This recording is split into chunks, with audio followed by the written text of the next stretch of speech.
우리 근대 역사 공간을 지붕 없는 박물관으로 해서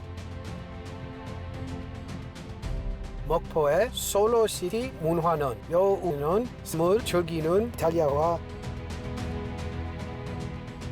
웃고 있네요. 네, 오수항입니다. 예로부터 우리 강진은 동순천 서강진에 해가지고 강진을 쓴 소비 금액의 50%를 돌려드리는데 일주일 좀 계시다 가면 정들어요. 어떻게 하면은 많은 사람들이 강진에서 머무르게 할 것인가. 일제시대 일본이 우리 땅에 지은 집들 여전히 전국 곳곳에 남아 있는데 이 중에서도 가장 많은 200여 채가 목포에 남아 있습니다. 당시 일제가 목포에 일본 영사관과 일본인 거주를 위한 일종의 신도시를 세웠기 때문입니다. 언덕 위에 아주 위압적인 자세로 그 일본 영사관 자리가 생깁니다. 그리고 몇 년 후에 그 앞에 동양척식 주식회사가 생기고요. 많은 전쟁 물자, 수탈 물자들이 일본으로 건너가게 되는 중요한 거점 도시가 되게 되죠. 그런데 세월이 흘러 일본식 집들은 특유의 이국적인 모습 때문에 점차 예술가들의 작업실이나 카페 등으로 활용되며 도시 활력의 에너지가 되고 있습니다. 목포 가운데 있는 큰 그 돌산을 기준으로 오른쪽은 그 일본 근대 때 신도시가 들어와서 일본인들이라든지 일본 고위 관료라든지 좋은 땅을 다 차지했었던 것 같고요. 또 일제시대 목포의 부두 노동자 그리고 이후엔 서민들의 삶과 애환이 담긴 산동네도 이제는 관광객들에게 과거의 여행을 선사하며 색다른 볼거리를 제공하고 있습니다. 우리 집도 옛날에 꼴목이 있었거든요. 근데 내 집도 길이 나면서 없어졌어요. 그러니까 내가 어렸을 때 놀았던 동네 자체가 사라져버린 거잖아요. 딸이랑 좀 이런 흑백 사진도 찍고 하니까 되게 신선하고 좋았던 것 같아요. 그래서 여길 보고 목포의 아름다움을 또 다르죠. 이런 목포의 매력 때문에 목포는 더 이상 노랫말처럼 눈물을 흘리는 도시가 아닙니다. 특히 관광에서 희망을 찾는 목포의 기세가 무섭습니다. 근대문화유산과 미식여행, 목포 해상 케이블카 등에서 시너지 효과를 내면서 신바람을 내고 있습니다.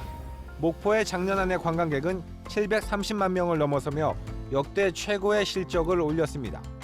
이는 2015년에 비해서는 7배에 달하는 급성장입니다. 지금 제 옆에 보이는 이 건물만 예를 들더라도 일제시대 때는 일제 수탈의 상징이었던 조선 동양척식 주식회사 건물이었고 또 1970년대 이후에는 우리나라 해군 사령부 헌병대 건물로도 사용되는 그 국방 유적이죠. 이렇듯이 목포는 도시 전체가 이른바 지붕 없는 박물관이라고 부를 정도로 다양한 우리나라의 근대 문화 유적 등이 가득해서 그동안 바다와 미식의 도시로만 알려져 있었지만 다양한 볼거리와 문화 콘텐츠가 있기 때문에 관광 수요 700만 시대를 넘어 그 이상 1000만 시대까지도 열어젖힐 수 있는 충분한 문화 콘텐츠를 가지고 있는 도시다. 이렇게 보여집니다.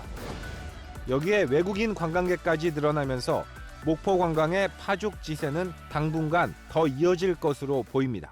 그때 당시에 저희가 어떻게 보면은 한편으로는 좀 개발이 더디다 보니까 보존이란 우리가 이제 실질적으로 하고 싶은 보존이 아니고 이 보존이 이제 자동적으로 이루어지다 보니까 그때 당시에 근대의 문화유산들이 그대로 남아 있거든요. 한마디로 우리 근대 역사 공간을 지붕 없는 박물관으로 해서. 저는 이탈리아 사람입니다. 목포의 솔로시티 문화는 여우에서는 삶을 즐기는 이탈리아와 비슷합니다. 요즘 이탈리아 젊은 이들 한국에 관심 있는 학생도 많습니다. 상나치와 해소물도 이탈리아 사람들이 좋아하는 음식입니다. For me, Korean history is really fascinating and interesting. So I look for cities similar to Mokpo. So I like to travel to Jeonju, Gyeongju, and Mokpo has an interesting story that I don't know about very well.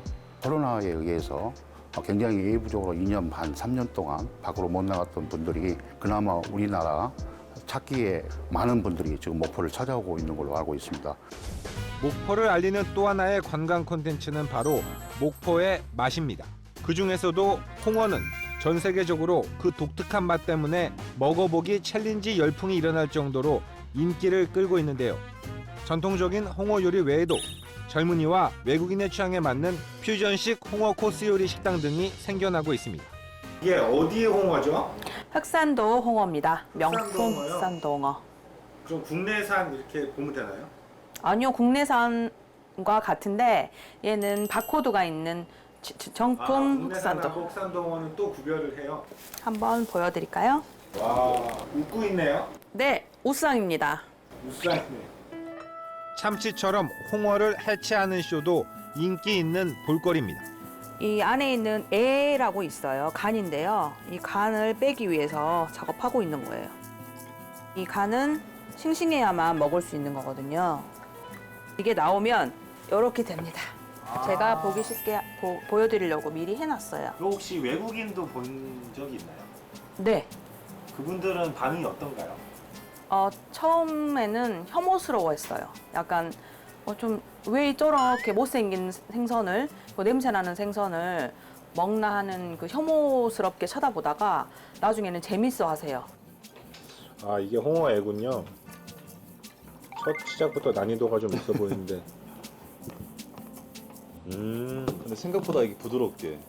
굉장히 고소하고 이게 보기에는 좀 뭔가 비릴 것 같았는데 그렇죠. 그렇지 않네요. 네. 지금 홍어의 생간을 먹은 생간. 거잖아요.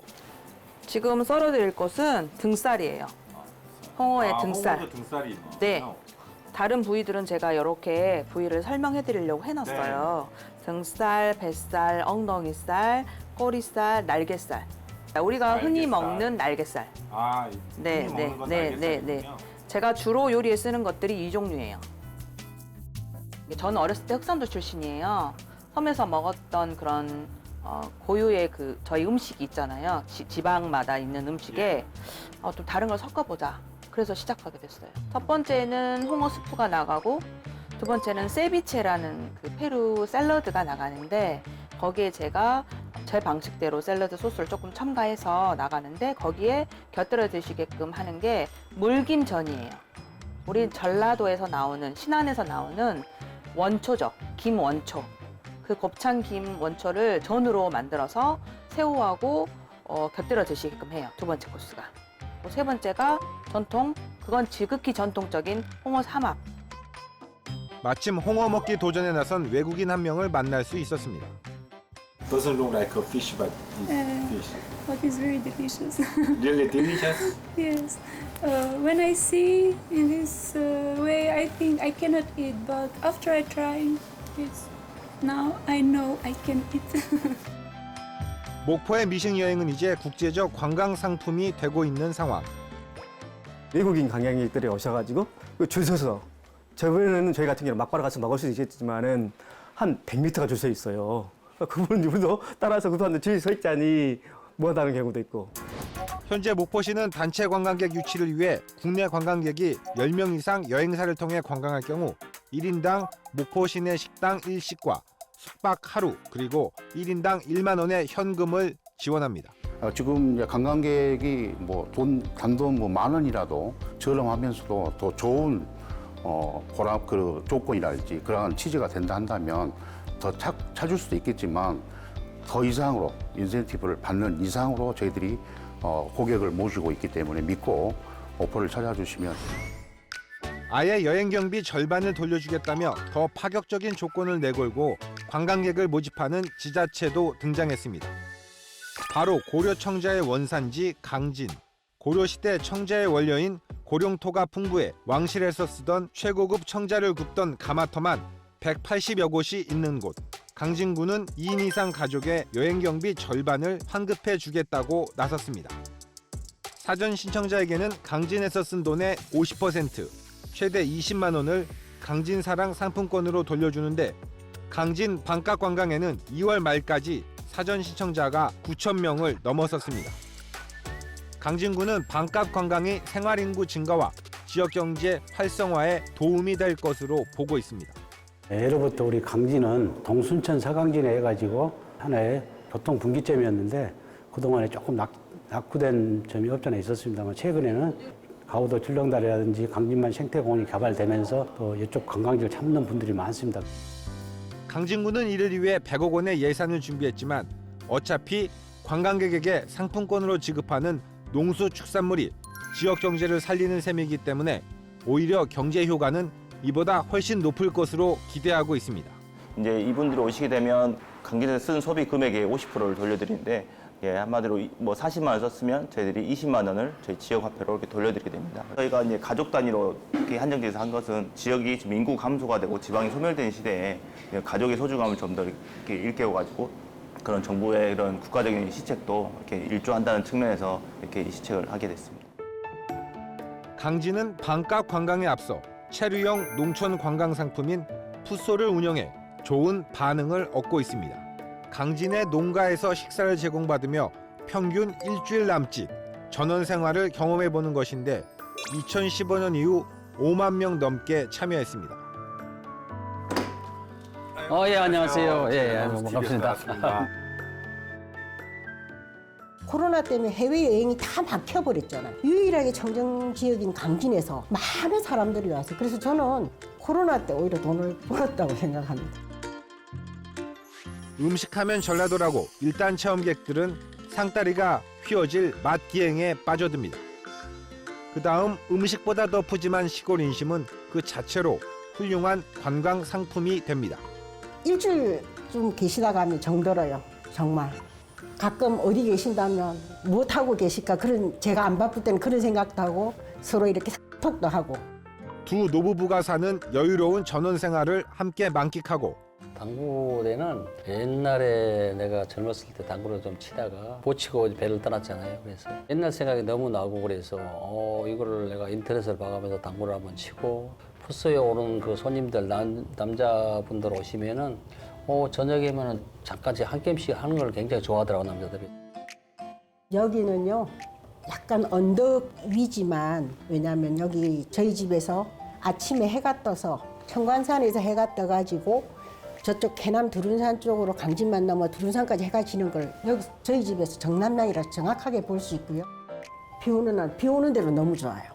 좋고요. 눈 많이 왔을 때는 저 동백꽃이요. 눈 위에 떨어져서 동백이 그런다잖아요. 나무에서 한번 피고 저기 땅에 떨어져서 한번 피고 한 번은 사람의 가슴 속에 핀대.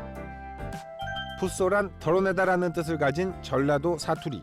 도심 속에서 겪는 스트레스는 풋소에서 모두 사라집니다. 70년대 당시에 서울에 살았을 때요. 내가 듣던 음악인데 옛날에 나훈아 씨가 한참 히트치고 다닐 때 손님들이 오면 옛날을 생각해서 이렇게 한 번씩 들려드리고 합니다. 그 당시에는 강진이라는 지역이 관광객들이 머물다 가는 지역이 아니었어요. 그러니까 목포에서 주무시고 강진은 잠깐 경유만 하는 그런 곳이었는데 그래서 고민을 하게 됐죠. 어떻게 하면은 많은 사람들이 강진에서 머무르게 할 것인가에 대한 고민에서부터 출발을 했고요. 그리고 농가에 직접적으로 들어오는 소득 같은 경우는 연 1,000만 원 정도 평균 1,000만 원 정도의 소득을 부가적으로 올리고 있습니다. 인구 소멸이 심화하는 가운데 목포와 강진의 사례는 생활 인구를 늘려 지방 소멸 위기를 극복해가는 지방 도시들의 노력이 엿보이는 대목입니다. 리부팅 지방시대. 우리는 이번 3.1절 연휴에도 심지어 일본 여행 패키지 대부분이 동이 났을 정도로 해외여행에 눈을 돌리고 있습니다. 한 번쯤 지붕 없는 박물관 목포에서 그리고 청자의 고장 강진에서 의미 있는 가족여행을 떠나보는 건 어떨까요?